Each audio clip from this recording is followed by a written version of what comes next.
বন্ধুরা 11টার সময় নাস্তা বানিয়ে খেতে বসেছি। নাস্তাটা হয়ে গেছে অনেকক্ষণে, তো বাবু পুজো করছিল ওই জন্য, আর আমারও কাজ ছিল। নাস্তা কোথায়? খালি চা খেয়েছিলে তো? শুধু চা খেয়েছিলাম, নাস্তা করিনি। নাস্তা তো বানিয়েছি অনেকক্ষণে, বানানো হয়ে গেছে অনেকক্ষণ, সেটাই বললাম।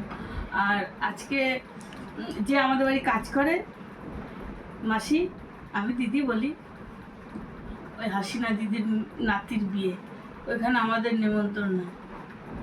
তো আমি রান্না করছি, এখন রান্না হয়েই গেছে। দুপুরবেলা যাব, তোমাদের দেখাবো। খাই চাই না খাই, কমসে কম একটুখানি দেখা করে আসবো। ভালোবেসে যে কেউ ডাকলে সেখানে যেতেই হয়, তাই না বন্ধুরা? ও আমাকে এত ভালোবেসে ডেকেছে, কার্ড দিয়ে গেছে। গরিব মানুষ এত করে করছে না কষ্ট করে। আমিও গরিব, আমি খুব একটা বড় না, কিন্তু আমার থেকেও অনেক গরিব, তাই না? তো অত কষ্ট করে নাতির বিয়ে দিচ্ছে।